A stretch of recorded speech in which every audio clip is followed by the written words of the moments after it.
Mr. Mott. In the witness's testimony, that means that not everyone's going to get a chance to ask questions, and I think that's not. This is a pretty serious responsibility we have. I'm prepared to sit for an extra hour, and if our witnesses are available, let's have them for the hour and a half each, as we had originally planned. That would be my proposal. Merci, Monsieur Mott. Le problème, c'est qu'on peut pas. Thank you, Mr. Mott.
I call this meeting to order.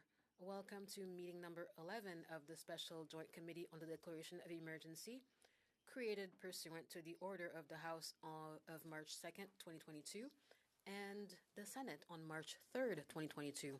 Today's meeting is taking place in a hybrid format pursuant to the House Order of November 25th, 2021. I would like to remind all those present in the room to please follow the recommendations from public health authorities, as well as the directives of the Board of Internal Economy to maintain health and safety. Should there be any technical challenges, please advise me, as we may need to suspend for a few minutes to ensure all members are able to participate fully.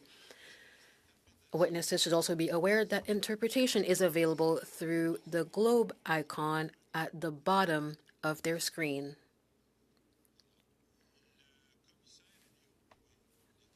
So, witnesses, there we are.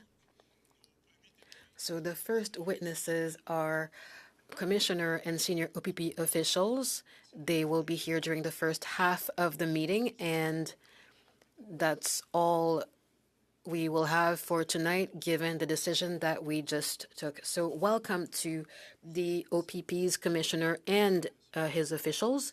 You have 5 minutes for your introductory remarks. So Mr. Thomas Carrick, Mr. Commissioner, you have 5 minutes. Just a minute. Just a moment. Mr. Carrick, just give me a moment. There is a point of order. Accès. I just want to make sure. I am currently talking to people who are working with me, and they seem to be having a hard time getting into the meeting. So is the meeting public?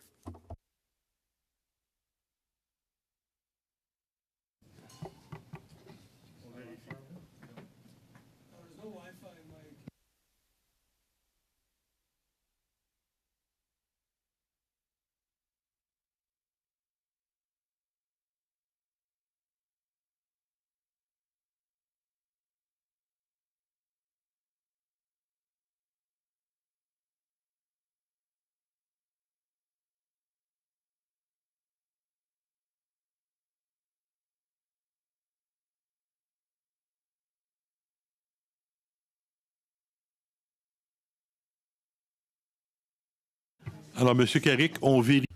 Mr. Carrick, we're checking with the technical issues. We don't have Wi-Fi right now, so that's why we're asking you to wait. Thank you. Thank you, Mr. Chair. OK, alors, on va suspendre la réunion. We are going to quickly suspend the meeting. Mr. Motz, someone is trying... Jumping from a completely green screen to a partial screen with nothing on it. So on va suspendre la réunion quelques instants, voir ce qu'on peut faire, mais... we will temporarily suspend, but if it's really not working, we'll cancel and come back later. And our apologies, Mr. Kahik.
Here. So we are back on, and I am going to give the floor to our witness, Mr. Thomas Kahik. He has 5 minutes for his introductory remarks. Mr. Kahik, you have the floor. Thank you, Mr. Chair.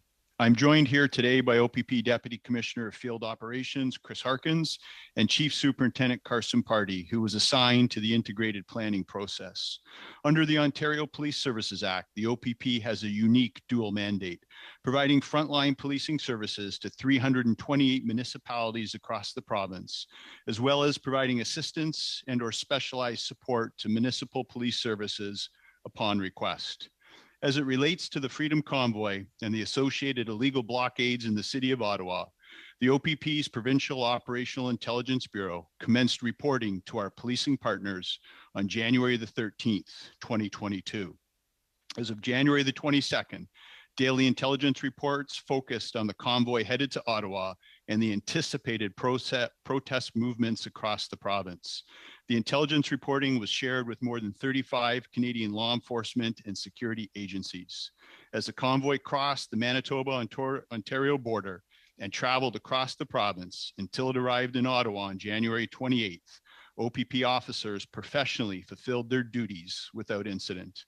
In support of the Ottawa Police throughout the occupation, an increasing number of OPP officers and specialized resources from various services became engaged, ultimately contributing to an integrated plan and the establishment of a unified command.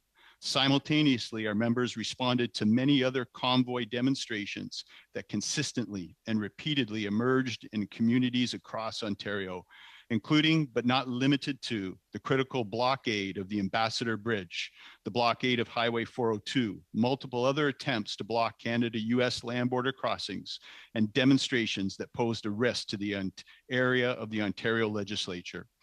In addition, from day one, when the convoy entered Ontario, we were responsive to requests from assistance from other municipal police service.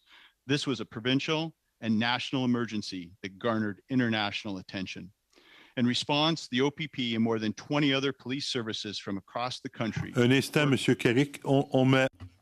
I'm sorry, Mr. Carrick. I'm told that it is not being broadcast. Our meeting's not being broadcast on television. I'm really sorry, Mr. Carrick. We will need to suspend.